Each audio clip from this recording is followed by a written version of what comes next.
Doesn't mean every now and then somebody doesn't come along who catches the interest, as indeed I have done several times, but it's always forgotten.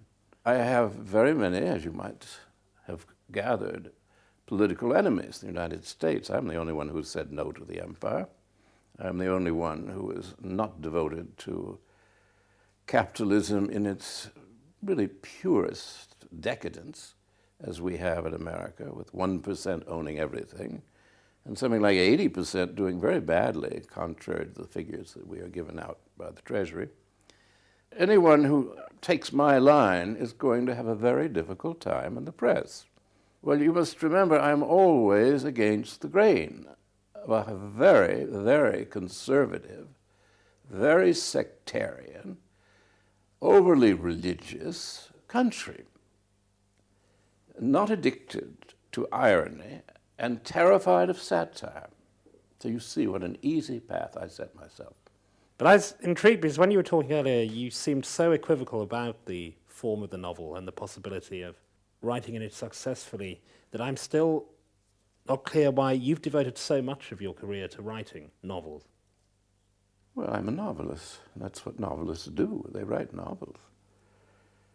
I've been thinking about Iris Murdoch lately, as we all have, and about her sad ending. And I've read most of her books, and I started reading her with Under the Net and Flight from the Enchanter. I don't see much resemblance between us, except that we both do it. There are no writer's blocks. There is no thought about, am I fashionable? Am I unfashionable? Should I go to this conference or that?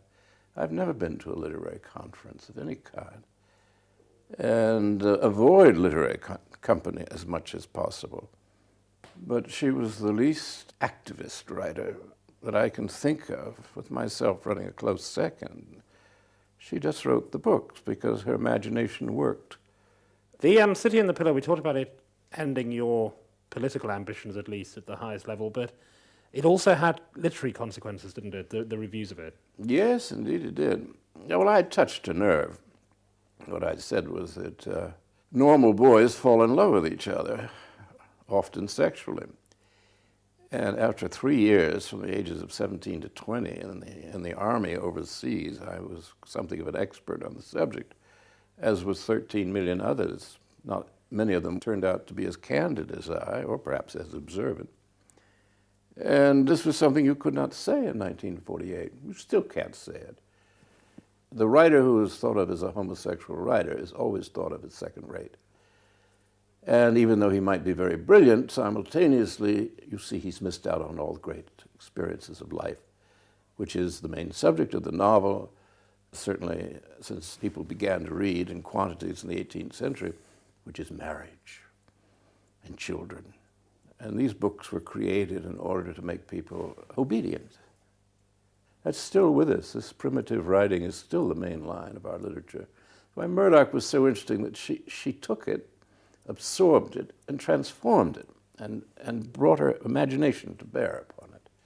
You take something they're used to, something about marriage, and the children, and then it all goes crazy, particularly in Iris's hands. I mean, the beloved turns out to be your grandmother, She's just come home and you didn't recognize her. And always fabulism. And that is an aspect of the novel which I love, which is invention. You've written in most forms, but in the 50s after City and the Pillar, you wrote a lot for television and film. But that was a financial decision, wasn't it, really? It was financial, but I got to like it very, very much. I mean, it's dramatic writing. You had great constraints, both in television and in films. I mean, there were all sorts of codes of decency, and you couldn't show suicide in television for fear that too many people might copy your protagonist. I said, wouldn't that be wonderful? We're worried about overpopulation. I'll do a series of suicide plays showing what fun it is. In fact, I wrote a suicide novel about a religion based on suicide called Messiah back in the 50s. Ben-Hur, which you wrote, you have this long-running dispute with Charlton Heston because you... The Heston thing is, to me, a tiny footnote. It looms large in his life because his life is perhaps not been a rich one, in the writing of Ben-Hur, and I wrote, I think, over half of it, and Christopher Fry wrote the last half. Christopher Fry, it was his first movie. But he said, what do I do with this thing? They aren't Christians, and yet this is Ben-Hur's family, Mrs. Hur and Miss Hur and Aunt Hur, are all living in the Valley of the Lepers, beautifully groomed, may I say, and grousing away.